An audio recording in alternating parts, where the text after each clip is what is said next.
I'm going to talk to you about the best camera settings for sunrise photos. Don't go away.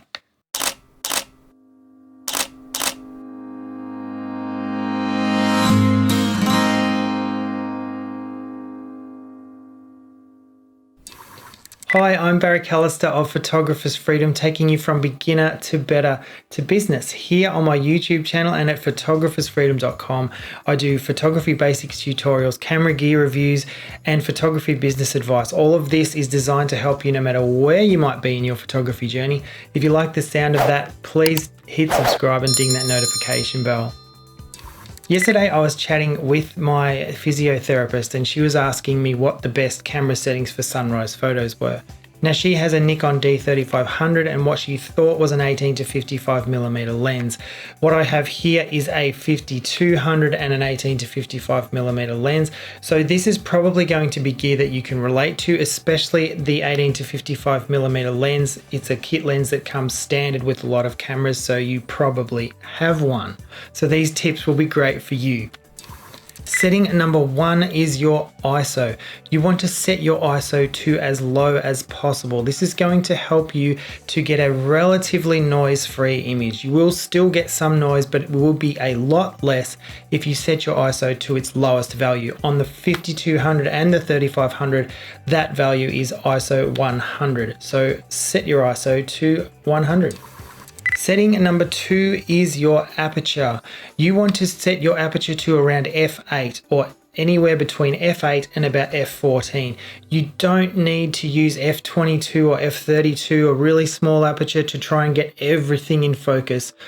And you don't want to use a really wide aperture either, because you will get a very soft photo with not a lot of detail. Apertures around the middle of the range, f8 to f14 is what you want to choose. Set your aperture to those. Now you might be thinking, whoa, hey Barry, hang on a minute. I can't change any of these camera settings. What's going on? Make sure that you set your camera to manual mode. You want to be in control when you take sunrise photos. You don't want your camera controlling anything. Set your camera to manual mode. Setting number three is your shutter speed.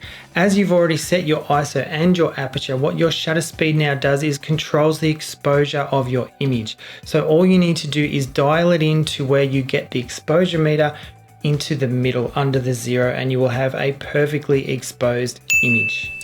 Now I'm going to give you 3 tips to take your sunrise photos to the next level. The first tip is use a tripod. If you don't have one, put your camera on a post or a rock or the ground, wherever you can, to stabilize it, because less shaking of the camera means less blur in your images. Tip number 2 is focusing. I suggest focusing about 1/3 of the way through your scene. So find something that is about 1/3 of the way through the scene, a rock, a tree, something on the ground, anything you can find to focus on 1/3 of the way through the scene. This will help you to get sharp focus from front to back. The third tip, which also ties in with tip number 2, is when you are focusing, use manual focus and use your live view screen. If you use your live view screen, you can zoom in and find that thing 1/3 of the way through the scene and manually dial the focus in until it's nice and sharp. Because you're using the live view screen, you can also zoom around within the live view screen to check that every part of the image is in focus before you take your photo.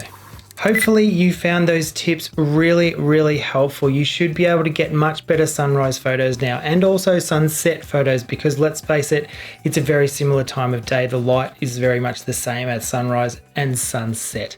If you like this video, please hit the like button. If you are not subscribed to my channel, please do so and ding the notification bell. That means you'll get notified every time I release a new video. Until next time, I'm Barry Callister of Photographer's Freedom. Get out there, take some wicked sunrise photos, and I will see you soon.